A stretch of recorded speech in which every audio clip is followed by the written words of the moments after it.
British आर्थिक नीति एवं उसका प्रभाव।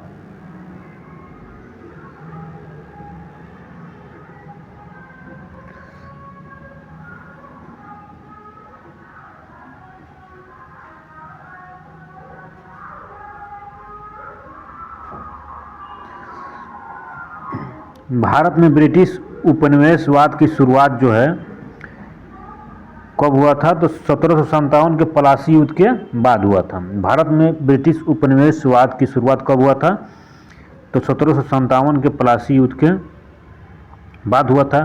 फिर निम्नलिखित में से किसका मिलान सही है? किसका मिलान सही, यानी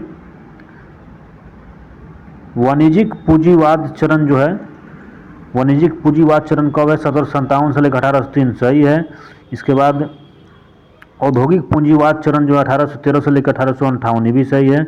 और वित्तीय पूंजीवाद का चरण जो है 1858 से लेकर 1947 ये भी सही है। उपयुक्त सभी। उपनिवेशवाद के किस चरण में कंपनी का एकमात्र उद्देश्य भारत से धन को लूटना था? तो प्रथम चरण से भारत में धन को लूटना था। निम्नलिखित में से किस ब्रिटिश इतिहासकार ने यह टिप्पणी की कि अब बंगाल में खुली तथा बेशर्म लूटपाट का काल आरंभ हुआ? तो बताया था पर्सल एस्फियर बताया था। फिर किस काल को प्रसिद्ध भारतीय इतिहासकार के एम पनिक्कर ने डाकू राज कहा था? के एम पनिक्कर ने डाकू राज कहा था, तो वही 1765 से लेकर 1772 के काल को जो है के एम पनिक्कर जो है डाकू राज कहा था। फिर भारत के प्रति ब्रिटेन ने मुक्त व्यापार की नीति किस चार्टर एक्ट के तहत अपनाई थी? मुक्त व्यापार की नीति किस चार्टर एक्ट के तहत अपनाई थी? 1813 के चार्टर एक्ट के तहत अपनाई थी। रेलवे का विकास किस चरण की महत्वपूर्ण उपलब्धि थी? रेलवे के विकास किस चरण की महत्वपूर्ण उपलब्धि थी? ये था औद्योगिक चरण की। फिर कंपनी ने होम चेंजेज की नीति कब लागू किया था? तो होम चेंजेज की नीति कंपनी ने लागू किया था 1813 में किया था। फिर अंग्रेजी शासन काल का प्रभाव किस क्षेत्र में अधिक पड़ा था? तो आर्थिक क्षेत्र में जो है अधिक पड़ा था। आर्थिक क्षेत्र में अधिक पड़ा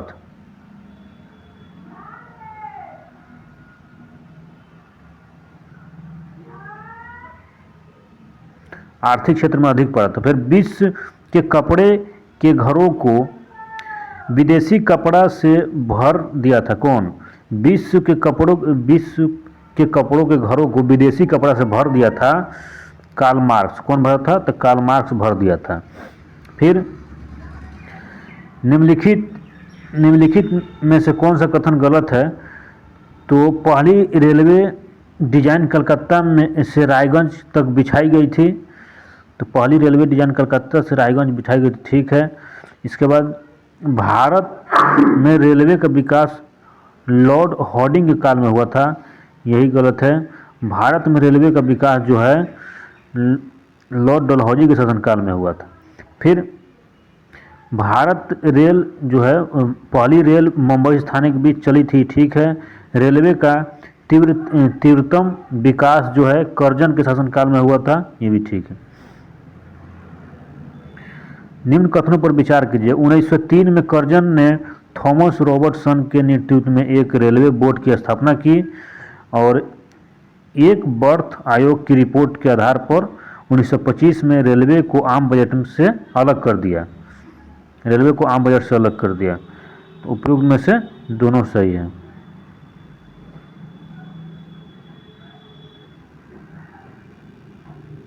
भारत में ब्रिटिश शासन के अंतर्गत नायाब दीवान द्वारा लगान वसूली का कार्य जो है किसे दे दिया गया था? वसूली का कार्य जो है ठेकेदारों को दे दिया गया था। किसको? ठेकेदारों को।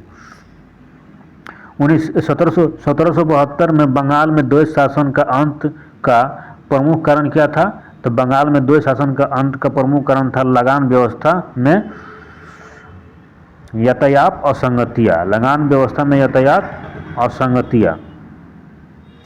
1772 में वैरन हेस्टिंग ने एक नई भू राजस्व पद्धति लागू की जिसे किस नाम से जाना जाता है? जिसे जाना जाता है ईजेदारी प्रथा के नाम से जाना जाता है। ईजेदारी प्रथा, ईजेदारी प्रथा के नाम से जाना जाता है। फिर ईजेदारी व्यवस्था को किस वर्ष 5 वर्षीय से हटाकर 1 वर्षीय कर दिया गया था? तो 5 वर्ष से हटाकर 1 वर्षीय कर दिया गया था वो 1776 में, 1776 में कर दिया गया था। ईजेदारी बंदोबस्त किसने लागू किया था? ईजेदारी बंदोबस्त जो लागू किया था लॉर्ड कॉर्नवालिस जो है, ईजेदारी बंदोबस्त कौन लागू किया था? Lord Cornwallis. अस्थाई बंदोबस्त किससे संबंधित है? अस्थाई बंदोबस्त जमींदारों से संबंधित है। फिर लॉर्ड कॉर्नवालिस का अस्थाई बंदोबस्त लागू किया गया था कब? लॉर्ड कॉर्नवालिस द्वारा अस्थाई बंदोबस्त लागू किया गया था 1793 में। निम्नलिखित में से कौन सी अस्थाई बंदोबस्त की विशेषता नहीं है? अस्थाई बंदोबस्त की विशेषता नहीं है तो अस्थाई बंदोबस्त ने कृषकों के प्रथागत दाखिल अधिकार को ध्यान बनाए रखा था, यही नहीं है। फिर सूर्यास्त कानून निम्नलिखित में से किसे संबंधित है? सूर्यास्त कानून जो है, सूर्यास्त कानून निम्नलिखित में से किसे संबंधित है? तो सूर्यास्त कानून रैयत बाड़ी व्यवस्था से संबंधित है। रैयत बाड़ी व्यवस्था से रैयत सूर्यास्त कानून जो है अस्थाई बंदोबस्त से संबंधित है। सूर्यास्त कानून अस्थाई बंदोबस्त से संबंधित है। निम्नलिखित में से कौन सा कथन सही नहीं है?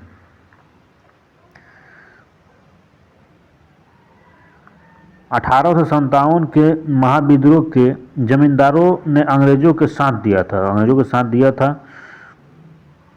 पिट्स इंडिया एक्ट में जमींदारों द्वारा लगान वसूली को मान्यता दी गई, हाँ मिली थी मान्यता। फिर अस्थाई बंदोबस्त को 10 वर्षीय अवस्था के नाम से भी जाना जाता है, नहीं, अस्थाई बंदोबस्त को 10 वर्षीय अवस्था के नाम से नहीं जाना जाता है। अस्थाई बंदोबस्त इस्तिमरारी व्यवस्था को किसने पूरे भारत में लागू किया था? अस्थाई बंदोबस्त जो है उसको कहा जाता है इस्तिमरारी व्यवस्था को किसने पूरे भारत में लागू किया था? तो पूरे भारत में लागू किए थे आरसी दत्त। आरसी दत्त जो है पूरे भारत में लागू किए थे। फिर किस कमीशन की रिपोर्ट में जमींदार व्यवस्था अस्थाई बंदोबस्त की आलोचना की है? अस्थाई बंदोबस्त की आलोचना की है तो फ्लॉन्ड कमीशन द्वारा, फ्लॉन्ड कमीशन द्वारा। और फ्लॉन्ड कमीशन का जो गठन किया गया था, फ्लॉन्ड कमीशन का गठन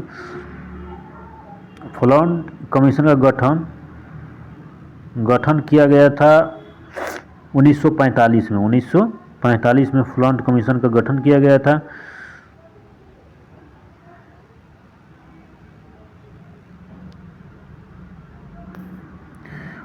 वह प्रथम जिसके तहत किसान स्वयं भूमि का मालिक होता है और सरकार को भू राजस्व के भुगतान के लिए जिम्मेदार माना जाता है। तो रैयत बाड़ी प्रथा में ऐसा होता है, यानी वो प्रथम जिसके तहत किसान स्वयं भूमि का मालिक होता है और सरकार को भू राजस्व के भुगतान के लिए जिम्मेदार माना जाता है, तो ही रैयतवाड़ी प्रथा पर। निम्नलिखित में से कौन ब्रिटिश शासन के दौरान भारत में रैयतवाड़ी व्यवस्था के प्रारंभ किए जाने से संबंधित हैं? तो रैयतवाड़ी व्यवस्था जो प्रारंभ किया था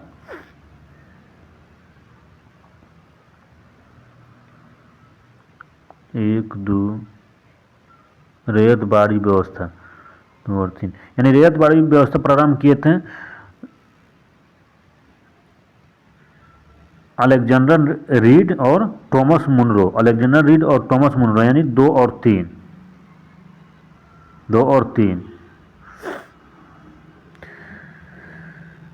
रैयत 1792 में रैयतवाड़ी व्यवस्था को 12 बारामहल जिले में पहली बार किसने लागू किया था? बारामहल जिले में पहली बार किसने लागू किया था? तो अलेक्जेंडर रीड लागू किया था। अलेक्जेंडर रीड लागू किया था। फिर रैयतवाड़ी व्यवस्था जिन क्षेत्रों में लागू की गई उनमें शामिल किया गया था मद्रास प्रेसिडेंसी, इसके बाद बम्बई प्रेसिडेंसी और असम और कुर्गी यानी 1, 2, 4, 5। रैयतवाड़ी व्यवस्था को संपूर्ण दक्कन क्षेत्र में कब लागू किया गया था? दक्कन क्षेत्र में जो लागू किया गया था 1858 को दक्कन क्षेत्र में लागू किया गया था। 1858 को दक्कन क्षेत्र में लागू किया गया था। फिर मालवाड़ी व्यवस्था के संदर्भ में निम्न कथनों पर विचार कीजिए। तो मालवाड़ी व्यवस्था के संदर्भ में निम्न कथनों पर विचार कीजिए। इस व्यवस्था का जनक लॉर्ड मैकेंजी को माना जाता है, ठीक है। और इसकी शुरुआत जो 1819 में हुआ था, परंतु 1822 में कानूनी रूप पर लागू किया गया था।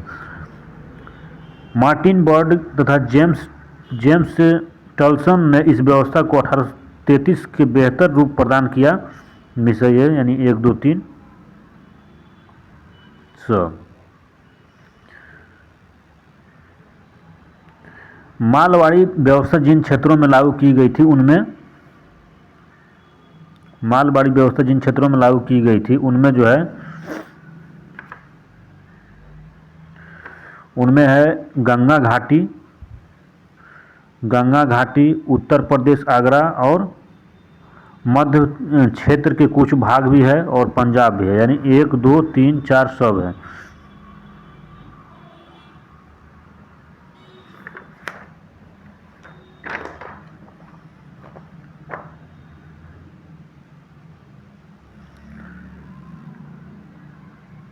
रैयतवाड़ी बंदोबस्त की भूमि प्रतिशत कितना है? रैयतवाड़ी बंदोबस्त की भूमि प्रतिशत जो है 19% है। रैयतवाड़ी बंदोबस्त की भूमि प्रतिशत 19% है। और अस्थाई बंदोबस्त का भूमि प्रतिशत कितना है? अस्थाई बंदोबस्त का भूमि प्रतिशत 19%। और रैयतवाड़ी बंदोबस्त जो है, रैयतवाड़ी व्यवस्था का भूमि प्रतिशत कितना है? तो रैयतवाड़ी का जो है 51% है और मालवाड़ी का 30% है। अस्थाई बंदोबस्त 19%, रैयतवाड़ी व्यवस्था 51%, मालवाड़ी व्यवस्था 30%। अस्थाई बंदोबस्त के तहत जमींदारों को पूरी लगान भू राजस्व का कितना प्रतिशत राज्य को देना तय किया गया था? तो भूमि लगान से कितना प्रतिशत राज्य को देना तय किया गया था? तो लगभग 90%, यानी 90 नहीं है तो 89%, लगभग 90% होता है। फिर ददनी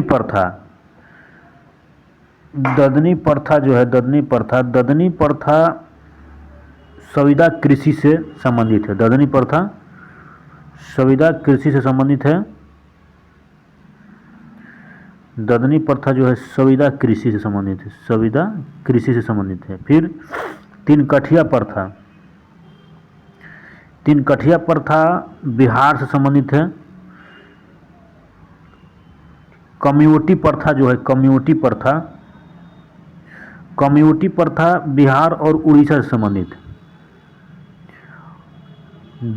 दुहबल हाली प्रथा जो है सूरत से संबंधित है।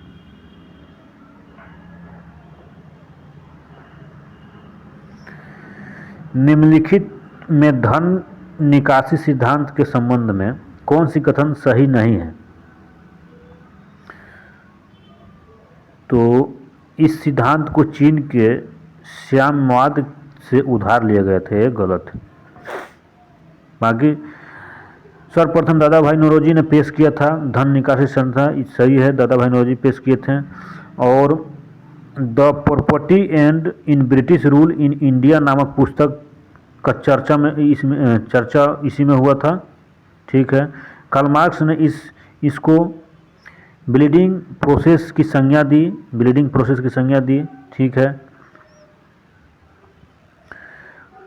निम्न में से किसका मानना था कि जिसे देश में लोहा व कोयला मौजूद हो अगर तकनीकी पहुंचा दी जाए तो उस देश में आधुनिकीकरण में नहीं रोका जा सकता है, आधुनिकीकरण में नहीं रोका जा सकता है। तो ये कथन था कार्ल मार्क्स का।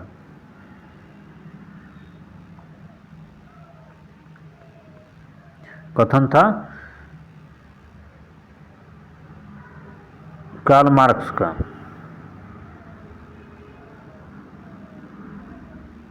फिर किसने कहा था कि बुनकरों की हड्डियों से भारत की भूमि सफ़ेद हो गई है? बुनकरों की हड्डियों से भारत की भूमि सफ़ेद हुई है, किसने कहा था? तो Lord William Bentinck. Lord William Bentinck जो कहे थे कि बुनकरों की हड्डी से भारत की भूमि जो है सफ़ेद हो गई है। अस्थाई बंदोबस्त, अस्थाई बंदोबस्त लॉर्ड कर्नवालिस, चार्ल्स और ग्रांट जोनसोर। फिर रैयतवाड़ी बंदोबस्त Captain Read, Thomas Munro, Elphinstone. मालवाड़ी व्यवस्था जो है होल्ट मैकेंजी, मार्टिन बर्ड।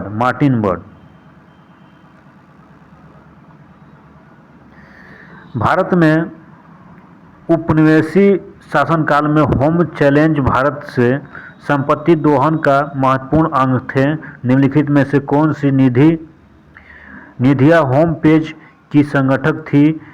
तो होम पेज की संगठक थी लंदन में इंडिया ऑफिस के भरण पोषण के लिए उपयोग में लाई जाने वाली निधि ये भी थी। और भारत में कार्यरत अंग्रेजी कर्मचारियों के वेतन तथा पेंशन देने हेतु प्रयोग में लाई गई निधि ये भी थी, यानी 1 और 2 थी।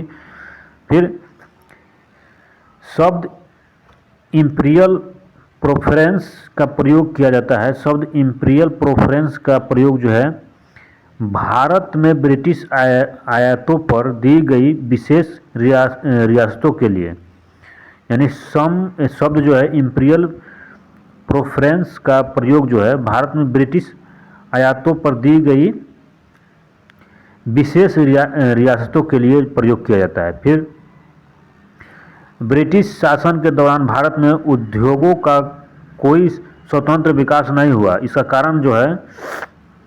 कारण है धनिक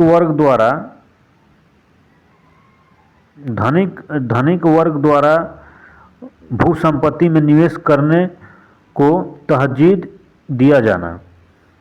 फिर 18वीं शताब्दी के मध्य इंग्लिश ईस्ट इंडिया कंपनी के द्वारा बंगाल में निर्यातित प्रमुख पंच पदार्थ स्टेपल कॉमोडिटल क्या था? तो स्पेशल कॉमोडिटल जो था ये था कपास, रेशम, सोरा और अफीम। 1793 में लॉर्ड डलहौजी की भू व्यवस्था प्रणाली लागू होने के बाद कानूनी विवाद की प्रवृत्ति को बढ़ोत्तर देखी गई। निम्नलिखित प्रावधानों में से किस एक को मान्यता इसके कारण के रूप में जोड़कर देखा जाता है? इसके कारण के रूप में जोड़कर देखा जाता है उपयुक्त सभी। चिर अस्थायी बंदोबस्त 1793 के अंतर्गत जमींदारों से अपेक्षा की गई थी कि वे खेतिहरों को पट्टा जारी करेगा। उनके जमींदारों से पट्टा जारी नहीं किए। इनका कारण क्या था? इनका कारण था कि जमींदारों के ऊपर कोई सरकारी नियंत्रण नहीं था। जमींदारों के ऊपर कोई सरकारी नियंत्रण नहीं था। फिर बिहार में परमानेंट सेटलमेंट लागू करने का कारण क्या था? बिहार में परमानेंट सेटलमेंट लागू करने का कारण था भू राजस्व का राजस्व निर्माण करना। रिक्त स्थानों की पूर्ति कीजिए। देश बंगाल और बिहार में भूमि की कायरेदारों के अधिकारों को बंगाल कायरेदारी अधिनियम द्वारा दिया गया था। कब? 1885 में। भू राजस्व की अस्थायी बंदोबस्त एवं रेतबाड़ी प्रणाली क्रमशः शुरू की गई थी। तो अस्थायी बंदोबस्त बंगाल और रेतबाड़ी बंदोबस्त मद्रास, तो बंगाल और मद्रास हो जाएगा। फिर रेतबाड़ी बंदोबस्त के संदर्भ में निम्नलिखित कथनों पर विचार कीजिए। रेतबाड़ी जो है तो किसानों द्वारा लगान सीधे सरकार को दिया जाता है। किसानों द्वारा लगान जो है सीधे सरकार को दिया जाता है। ठीक है, लगान सरकार को दिया जाता है और सरकार रेत को पट्टे देती है और कर लगाने के पूर्व भूमि का सर्वेक्षण और मूल्य निर्धारण किया जाता है। ये भी सही है, यानी वो 1, 2, 3। फिर पंजाब भूमि हस्ताक्षरण अधिनियम कब पारित हुआ था? पंजाब भूमि हस्ताक्षरण अधिनियम जो पारित हुआ था 1900 में हुआ था। 1900 में पंजाब भूमि हस्ताक्षर अधिनियम 1900 में पारित हुआ था। असम में सर्वप्रथम चाय कंपनी का स्थापना कब हुआ था? असम में चाय कंपनी का स्थापना हुआ था 1839 में। 1839 में। फिर सूची 1 और सूची 2 को सम्मिलित कीजिए तथा सूचियों में दिए गए कूट को सही उत्तर चुनिए। इसे जजमानी जो है कहाँ से संबंधित है? जजमानी तो जजमानी उत्तर भारत से संबंधित। जजमानी उत्तर भारत। बाराबलूट जो है बाराबलूट महाराष्ट्र से संबंधित है। मिरासिस जो है मिरासिस तमिलनाडु से संबंधित है। और अड्डाडे जो है कर्नाटक से संबंधित है। अड्डाडे कर्नाटक से। ब्रिटिश भारत में सैन्य बल पर केंद्रीय राजस्व का कुल कितना प्रतिशत व्यय होता है? तो टोटल 40% होता है। टोटल 40% व्यय होता है। फिर दादा भाई नौरोजी द्वारा प्रतिपादित अफवाह सिद्धांत की परिभाषा नीचे दिए गए कथन में आता है। तो भारत की राष्ट्रीय संपदा का एक भाग अथवा कुल वार्षिक उत्पादन ब्रिटेन को निर्यात कर दिया जाता था, जिसके लिए भारत को कोई वास्तविक प्रतिफल नहीं मिलता था। निम्न में से किसने निकाय के सिद्धांत का प्रतिपादन दिया था? निकाय का सिद्धांत का प्रतिपादन दिया था दादा भाई नौरोजी। निकाय का सिद्धांत का प्रतिपादन दादा भाई नौरोजी। अंग्रेजों के शासनकाल में भारत के आर्थिक दोहन के सिद्धांत को किसने प्रतिपादित किया था? भारत के आर्थिक दोहन के सिद्धांत को प्रतिपादन दादा भाई नौरोजी किए थे।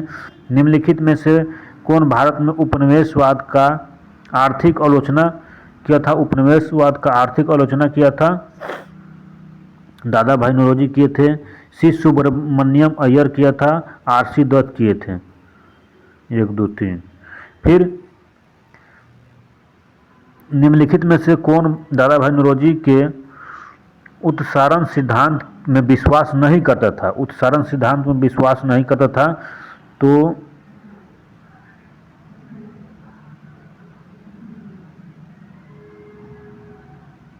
सर सैयद अहमद खान जो थे उत्सारण सिद्धांत में विश्वास नहीं करते थे। फिर property and un British rule in India नामक पुस्तक किस वर्ष प्रकाशित हुआ था?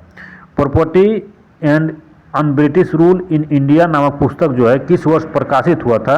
तो 1901 में प्रकाशित हुआ था। Property and the un British rule in India नामक पुस्तक किसने लिखा था? तो ये लिखे थे दादा भाई नौरोजी लिखे थे और इसका प्रकाशन 1901 में हुआ था। फिर ब्रिटिश हाउस ऑफ कॉमन्स में चुने जाने वाले दादा भाई नौरोजी प्रथम भारतीय थे जिन्होंने इस दल के टिकट पर चुनाव लड़ा था। किस दल के टिकट पर चुनाव लड़ा था? तो उदारवादी दल के टिकट पर चुनाव लड़ा था, उदारवादी दल के टिकट पर चुनाव लड़ा था। फिर ब्रिटिश शासन के समय अर्थव्यवस्था अर्थव्यवस्था को खोखला करने इकोनॉमिक ड्रेन के सिद्धांत के बारे में पुस्तक किसने लिखी थी? तो ये लिखे थे दादा भाई नौरोजी, लिखे थे दादा भाई नौरोजी। अनुद्योगीकरण के संदर्भ में निम्नलिखित में से कौन सा कथन सही है? अनुद्योगीकरण के संदर्भ में तो यह प्रक्रिया 1813 में प्रारंभ हुआ था, सही है। और ईस्ट इंडिया कंपनी के व्यापारिक एकाधिकार को समाप्त कर दिया था, ये भी सही है। यानी 1 और 2 दोनों सही है। निम्नलिखित कथनों पर विचार कीजिए। दादा भाई नौरोजी का भारतीय राष्ट्रीय आंदोलन को सर्वाधिक प्रभावी देन थी। प्रभावी देन क्या था कि उन्होंने इस बात को अभिव्यक्त किया कि ब्रिटेन भारत का आर्थिक शोषण कर रहा है। केवल 1। फिर किसने यह विचार किया कि भारत में ब्रिटिश आर्थिक नीति घिनौनी है?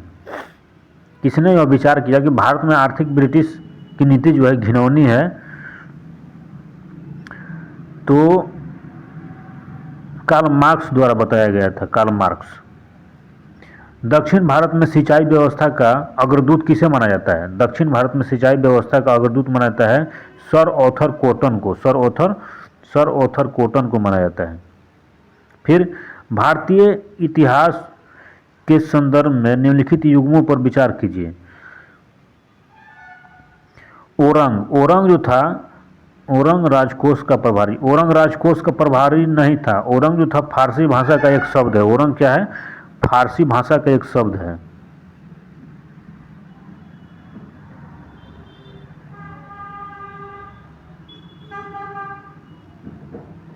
भाषा का एक शब्द है और यानी यही नहीं हो जाएगा। तो फिर बेनियाल ईस्ट इंडिया कंपनी का भारतीय एजेंट है, ये सही है। और मीरा सिदार जो है राज की नामित राजस्व दाता है, ये भी सही है। यानी केवल 2 और 3 सही है और 1 गलत।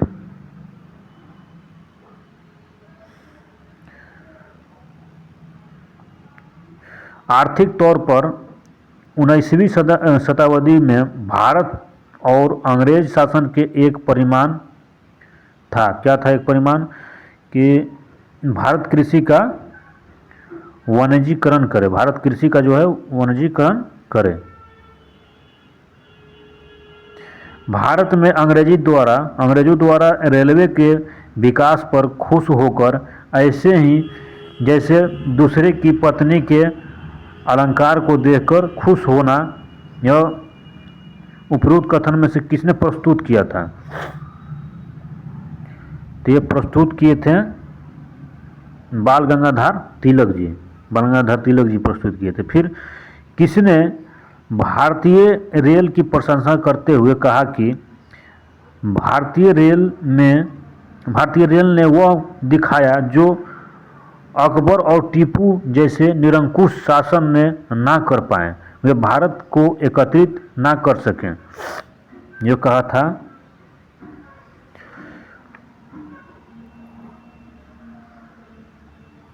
किसने कहा था? तो ऑरलैंड ने कहा था, ऑरलैंड।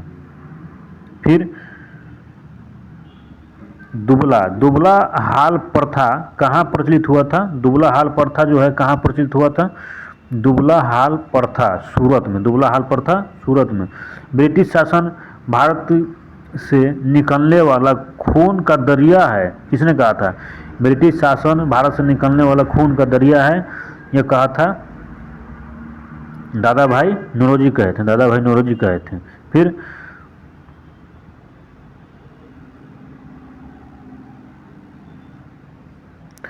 सूची 1 को सूची 2 से के साथ मिलान कीजिए। Tata Iron and Steel Company. Tata Iron and Steel Company का शुरुआत हुआ था 1907 में। Tata Iron and Steel Company 1907 में।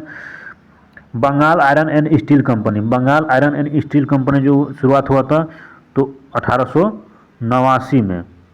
1889 में बंगाल। फिर Tata hydro electronic supply company. Tata hydro electronic supply company 1915 में। और कंपनी सीमेंट कंपनी जो है कटनी सीमेंट कंपनी 1910 में। किस आयोग समिति ने धन समिति के दोहन के मामले को लेकर दादा भाई नौरोजी से प्रश्न किया था? दादा भाई नौरोजी से प्रश्न किया था तो वेबल आयोग प्रश्न किया था। वेबल आयोग। टिस्को इस्पात संयंत्र की स्थापना कब हुआ था? टिस्को इस्पात संयंत्र का स्थापना 1907 में हुआ था। फिर किस राष्ट्रवादी नेता ने कहा कि राष्ट्रीय पूंजी का 1/3 हिस्सा किसी न किसी रूप में ब्रिटिश शासन द्वारा भारत के बाहर ले जाया जा सकता है? भारत के बाहर ले जाया जा सकता है तो महादेवी गोविंद रनाडे कहे थे। महादेवी गोविंद रनाडे। निम्नलिखित में से कौन सा कथन असत्य है? भारतीय राष्ट्रीय कांग्रेस ने कलकत्ता अधिवेशन 1896 में धन निष्कासन का सिद्धांत दिया था। सही है। फिर 1901 में इंपीरियल लॉजिकल काउंसिल के बजट पर भाषण के दौरान गोपाल कृष्ण गोखले के धन बर्मिंग सिद्धांत को प्रस्तुत किया था। ये सही है। धन निकासी का विरोध अमृत बाजार पत्रिका विशेष योगदान है। ये भी सही है। यानी इसमें से कोई गलत नहीं है।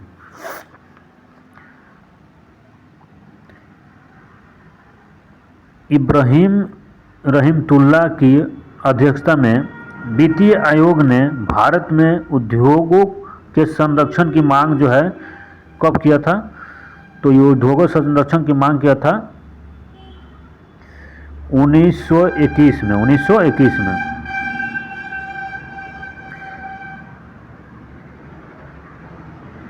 उपयुक्त में से कौन गलत है? तो गलत जो है इसे 1854 में भारत की पहली कोलीफील्ड रानीगंज में खोला गया था। 1854 में भारत की पहली कोलीफील्ड जो है रानीगंज में खोला गया था। 1855 में जॉर्ज ऑकलैंड ने रिसंडा बंगाल में जूट कंपनी खोला था। रिसंडा बंगाल में जूट कंपनी खोला 1855 में। भी सही है। 1830 में आधुनिक इस्पात फैक्ट्री आर्कटक मद्रास में खोला गया था। ये भी सही है। और पिक्की जो है पिक्की की स्थापना जो है 1929 में। पिक्की की स्थापना जो है 1927 में हुआ था। पिक्की की स्थापना 1927 में हुआ था। यही गलत। 1854 में कवास जी डाबर ने भारत की पहली सूती मिल कहाँ स्थापित किया था? कवास जी डाबर द्वारा भारत में पहली सूती मिल बम्बई में स्थापित किया गया था। बम्बई। कवास जी डाबर द्वारा भारत में पहली सूती मिल मुंबई में स्थापित किया गया था।